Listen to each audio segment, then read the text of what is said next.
بسم اللہ الرحمن الرحیم۔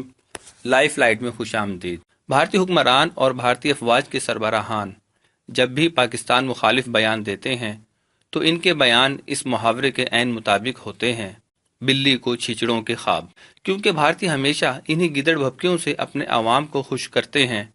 اور کیوں نہ کریں جناب، بھارتی حکمرانوں کے پاس نہ تو ملک کی ترقی کا کوئی منصوبہ ہے اور نہ ہی عوامی فلاح کا ایجنڈا۔ دنیا میں سب سے زیادہ غربت بھارت میں ہی ہے۔ بھارتی عوام بنیادی سہولیات سے محروم ہیں۔ اس ویڈیو میں ہم اندریش کمار کی جمعہ 15 مارچ کو کی جانے والی تقریر کے حوالے سے بات کریں گے، جس کو سننے کے بعد آپ بھی یقیناً یہی کہیں گے کہ ایسا کہنا خام خیالی تو ہو سکتا ہے، لیکن حقیقت کا اس سے کسی قسم کا تعلق نہیں ہو سکتا۔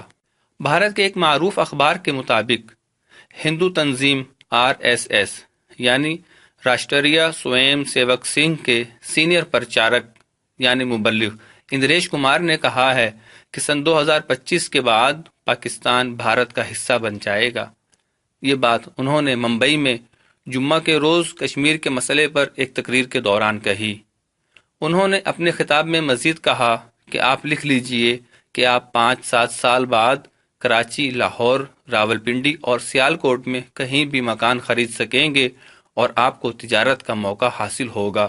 اخبار دی انڈین ایکسپریس کے مطابق اندریش کمار نے کہا کہ سن 47 سے پہلے پاکستان نہیں تھا۔ لوگ یہ کہتے ہیں سن 47 سے پہلے وہ ہندوستان تھا اور سن 2025 کے بعد دوبارہ وہ ہندوستان ہونے والا ہے۔ لائف لائٹ ویورز، وہ بھارتی حکمران جو پاکستان میں نام نہاد سرجیکل سٹرائکس کی بات کرتے ہیں، اس حقیقت سے بے خبر ہیں کہ ان کی افواج پاکستانی شیروں کو صرف اور صرف دیکھ کر ہی دم دبا کر اس طرح بھاگتی ہیں کہ بدحواسی میں اپنا پے لوڈ بھی گرا دیتی ہیں، اور بھارتی حکمران اپنی افواج کی ناکامیوں پر پردہ ڈالنے کے لیے مسلسل جھوٹ، مکر اور فریب سے کام لیتے ہیں، جبکہ حقائق کو تسلیم کرنے سے آری ہیں کہ بھارتی اور پاکستانی افواج کا کمپیریزن یعنی تقابل ہی نہیں بنتا، کیونکہ کہاں پاکستانی شیر اور کہاں بھارتی بلیاں۔ پاکستان زندہ باد، پاک فوج پائندہ باد۔